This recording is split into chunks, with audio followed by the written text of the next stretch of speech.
Accroupi au fond de sa tanière, le monstre m'observe d'un œil mauvais. Ses muscles roulent sous sa fourrure tigrée. Je tends vers lui une main amicale. J'espère encore une réconciliation, car nous étions amis avant. Nous étions frères d'armes. Je ne sais plus combien de fois j'ai pleuré sur sa fourrure et, certes, je l'ai serré un peu trop fort comme un gros ours en peluche, mais jusque-là, il comprenait. Il a toujours compris. Cependant, le monstre possède un instinct de survie développé. Il a senti que, là, j'allais lui jouer un coup en traître, même si je n'ai pas apporté la boîte dans ma chambre. Je connais mon monstre, comme si je l'avais créé. Je murmure. « Allez, sois sympa, là on doit vraiment y aller. » En réponse, je reçois un grondement de mauvais augure. Je soupire. C'est déjà assez stressant de partir, ou plutôt de fuir, comme je le fais, faut être honnête, sans me coltiner les sautes d'humeur de mon chat. Mon chat monstre s'appelle Renfield, comme le fou dans Dracula. 8 kilos de pure gouttière, un caractère infect, un pelage tigré avec une cicatrice juste sous l'œil, souvenir d'une rencontre avec le caniche des voisins. Depuis, le chien évite notre palier. Renfield ne tolère personne près de lui, humain ou animal, sauf moi.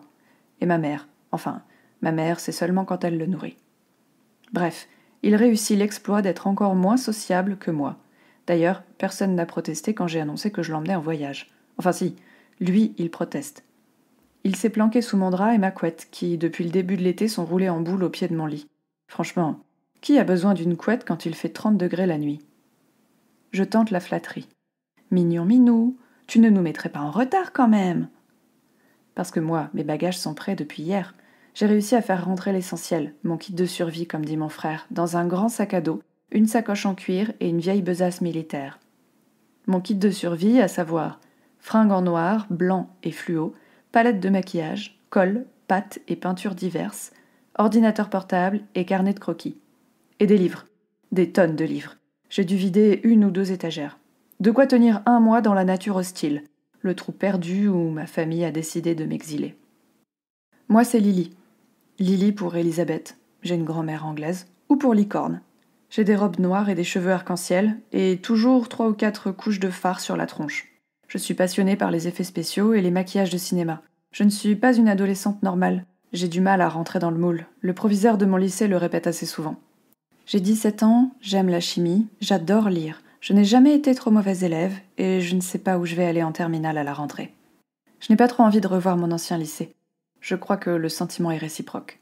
Les autres établissements auxquels j'ai envoyé des dossiers n'ont pas encore accepté de m'accueillir et je n'arrive pas à m'en inquiéter. Trop de trucs qui me tournent déjà dans la tête. La place pour les ennuis est limitée, faut croire. J'habite au dernier étage d'une tour de banlieue parisienne, dans une chambre envahie de livres et de posters. Je connais 5 recettes différentes pour préparer du faux sang, selon la couleur et la viscosité que vous voulez obtenir. Les plus réalistes sont les plus durs à nettoyer. J'ai tout ce qu'il me faut pas loin de chez moi. Un chat, donc. Une librairie d'occasion où le responsable met des BD de côté pour moi.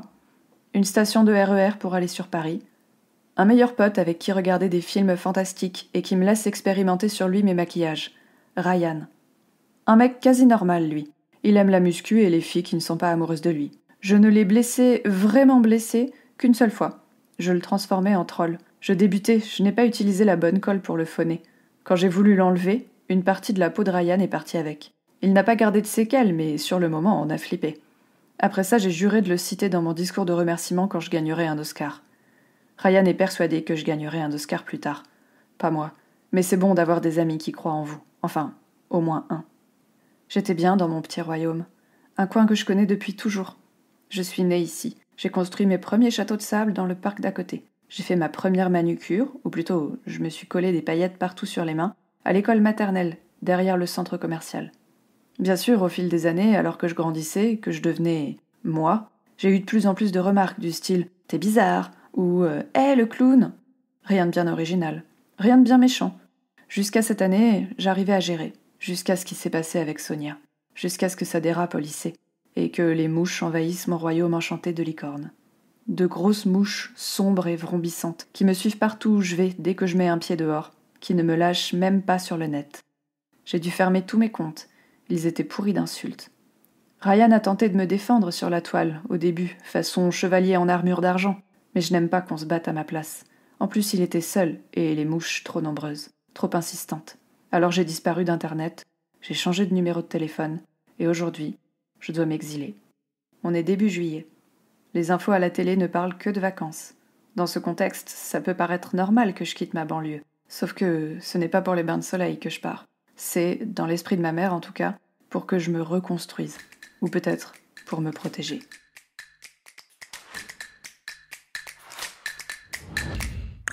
Vous écoutez Inky Épite se livre, le podcast lecture en 15 minutes, à peu près, qui donne vie et voix aux premiers mots d'un livre et vous donne envie de découvrir les suivants. Ou pas. Je suis Mafalda Vidal, amoureuse des jolis mots et des belles histoires.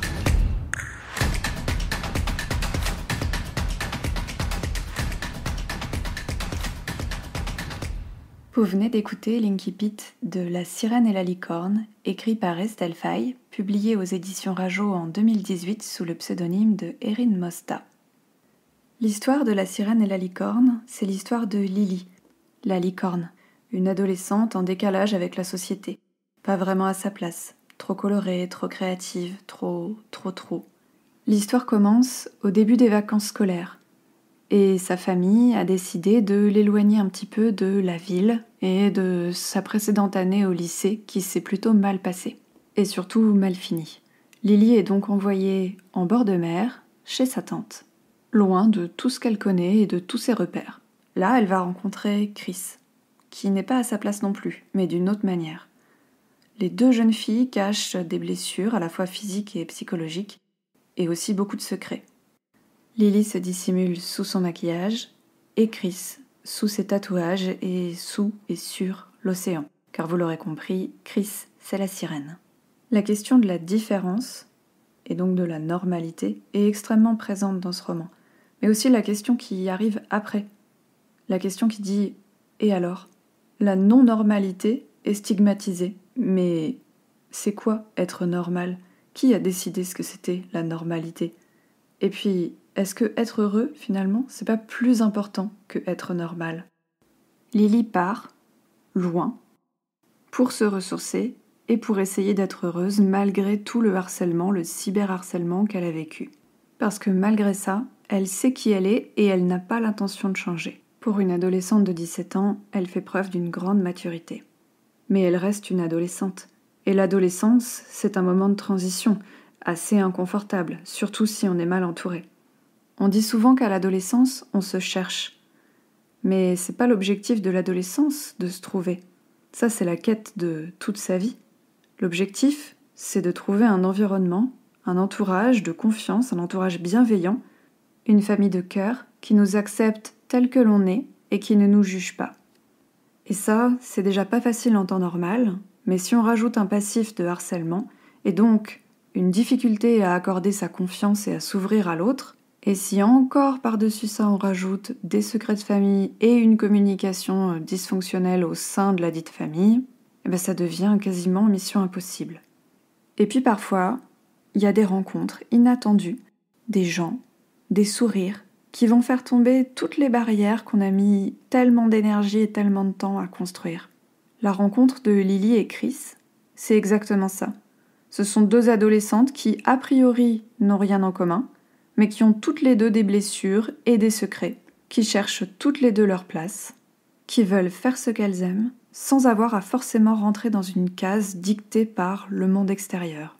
Elles ont toutes les deux des personnalités très fortes, elles sont passionnées et passionnantes. L'amour qui va naître entre les deux adolescentes, c'est l'amour qu'on recherche toutes et tous. C'est un amour sincère, un amour qui accepte l'autre pour ses différences et qui ne juge pas. Un amour qui apprend aussi à s'aimer soi-même, avec bienveillance et tolérance. Lire leur histoire, c'est un petit peu comme déguster un bonbon harlequin. Ça pique la langue, c'est acidulé, ça a le goût des vacances et du bonheur. Et si une histoire d'amour entre une licorne et une sirène ne vous fait pas rêver, je ne sais pas ce qu'il vous faut.